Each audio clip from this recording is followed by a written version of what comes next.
नमस्कार बच्चों, हम आपके लिए ले आए हैं क्लास 10 का प्रकाश का परावर्तन भौतिक विज्ञान। प्रकाश का परावर्तन बच्चों, प्रकाश जानने के लिए हमारे पास तमाम चीजें हैं, लेकिन हम बोर्ड के निगाह से जैसे कि पेपर कल है तो उसके लिए हम लेकर आए हैं आपके लिए ढेर सारी अदीप्त वस्तुएं, प्रदीप्त वस्तुएं, प्रकाश, ये सब चीजें छोड़ के हम डायरेक्ट आते हैं कहाँ पे? प्रकाश का परावर्तन। प्रकाश का परावर्तन मतलब कि कोई चीज परावर्तित हो, यानी हम ऐसे जैसे बॉल को फेंकते हैं दीवार में, ऐसे गया, क्या करते हैं, वो टकरा के वापस आता है, परावर्तित हो जाता है। उसी प्रकार प्रकाश भी अगर किसी चीज से टकरा कर वापस होता है तो उसको प्रकाश का परावर्तन कहते हैं। प्रकाश का परावर्तन प्रकाश का परावर्तन हम कहें जैसे जब हम ट्रैफिक में फंसे हों, तो अगर हम ध्यान से देखें, दोपहर है तो गाड़ी की एक चमक आती है, मतलब अगर हम बाहर निकल के देखें तो और गाड़ियों की चमक हमारे आंखों पर पड़ती है। कोई पालिशदार जगह हो, उस पर अगर किसी चीज का प्रकाश पड़ रहा है तो क्या होता है, वो हमारे आंखों पर चमक लगता है। तो क्या होता है? प्रकाश का परावर्तन। बच्चों उसको छोड़ दो, आप लोग घड़ी लगाते हो और बचपन में बहुत बदमाशियां की हो, घड़ी लगा के आप क्या करते हो, बेंच पे बैठे रहते हो, और करे तो होगे ही जरूर, बेंच पे बैठे रहते हो, धीरे धीरे ऐसे घड़ी घुमाते रहते हो और चमक सर जी के ऊपर जाती है, मैडम जी के आप ऊपर जाती हो, आपको बड़ा मजा आता है कि नहीं आता? आता है। तो वही चीजें हैं ये। इसमें क्या होता है, इसमें प्रकाश आपका, इससे चमक होता है, ये पालिशदार तल है तो इससे क्या होता है, प्रकाश आके इस पे टकराता है, टकरा के जिस एंगल से आता है उस एंगल पे लौट जाता है। इसी को प्रकाश का परावर्तन कहते हैं। तो बच्चों प्रकाश का परावर्तन हम इस प्रकार से समझते हैं, जैसे मान लेते हैं ये कोई पालिशदार तल है या चिकना तल है या कोई दर्पण है। दर्पण का मतलब और जो घर बैठ के शीशवा देखा था, बरवा झाड़ते हैं, उसको क्या कहते हैं? उसी को कहा थे, क्या कहते हैं?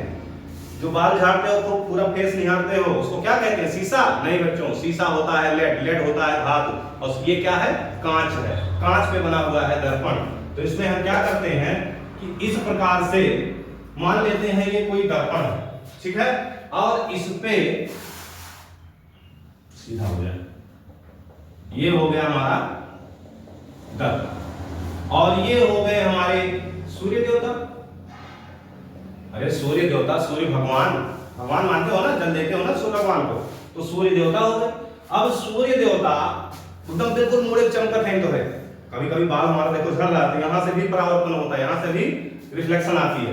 तो क्या होगा, यहां से सूर्य का प्रकाश ऐसे गया, सीधा आया, ऐसे गया, ये थोड़ा सा और सीधा कर देता हूं, ऐसे आया। अब सूर्य का प्रकाश जितने एंगल पर आया ऐसे घूम गया, ठीक है। तो जहां पर ये आया इसी को इसका बना देते हैं, क्या बना देते हैं? ये इसका हो गया अभिलंब। क्या हुआ? अभिलंब। क्या हुआ? ये अभिलंब। और ये प्रकाश यहां से ऐसे गया, यहां टकराया और टकरा कर ऐसे निकल गया। तो ये हो गया, इसको कहते हैं आपतन बिंदु। क्या कहते हैं? आपतन बिंदु। यानी प्रकाश आए और यहां टकराए, ऐसे लौट जाए तो आपतन बिंदु कौन होगा? ये गंजा, ठीक है।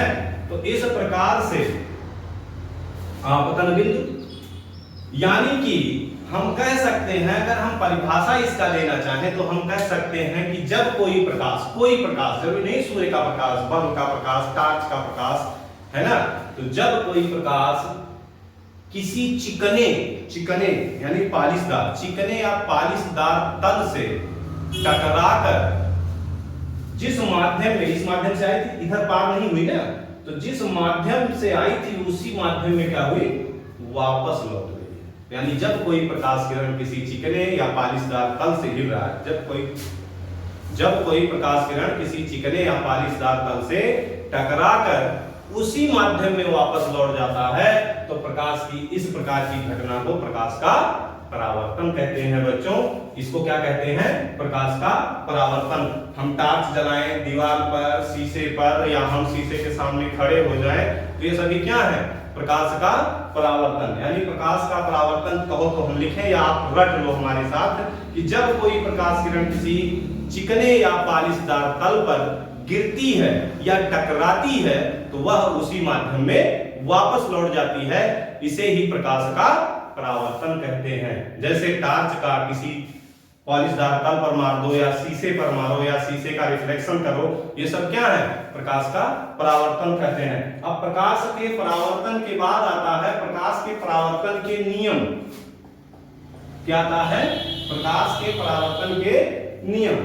प्रकाश का परावर्तन का पहला नियम बच्चों क्या है? पहला नियम क्या? हमारे साथ याद कर लो, लिख लो, कुछ भी कर लो। प्रकाश के परावर्तन का पहला नियम क्या होता है बच्चों कि आपतन कोण है, ये इसको बोलते हैं आपतित किरण। क्या बोलते हैं? आपतित किरण। और ये होता है परावर्तित किरण। क्या होता है? परावर्तित किरण। और यह आपतन बिंदु पर अभिलंब। तो पहला नियम क्या है प्रकाश के परावर्तन का कि आपतित किरण, परावर्तित किरण तथा आपतन बिंदु, यह है आपतन बिंदु पर अभिलंब। आपतित किरण, परावर्तित किरण तथा आपतन बिंदु पर अभिलंब, ये वाली, ये सीधी अभिलंब मतलब लंबवत जो पड़ रही है। आपतन बिंदु पर अभिलंब तीनों एक ही तल में होते हैं। यानी आप लिख सकते हो आपतित किरण, परावर्तित किरण, आपतन बिंदु पर अभिलंब तीनों क्या होते हैं? एक ही तल में होते हैं। दूसरा नियम क्या है कि आपतन कोण I, परावर्तन कोण R। दूसरा क्या है? आपतन कोण I, परावर्तन कोण R के सदैव बराबर होता है। दूसरा नियम क्या है? आपतन कोण I, परावर्तन कोण R। आपतन कोण ये वाला कोण अभिलंब और इस किरण के बीच, परावर्तन कोण ये अभिलंब और जो इसके बीच, यानी ये दोनों एक दूसरे के हमेशा क्या होते हैं? इक्वल होते हैं। तो बच्चों हमने आपको बताया कि परावर्तन क्या है। प्रकाश का परावर्तन हम एक सांस में देखते हैं कि जब कोई प्रकाश किरण किसी चिकने या पालिशदार तल से टकराती है तो वह उसी माध्यम में क्या होती है? वापस लौट जाती है। इसे प्रकाश का परावर्तन कहते हैं। प्रकाश के परावर्तन के दो नियम कौन कौन से? आपतित किरण, परावर्तित किरण।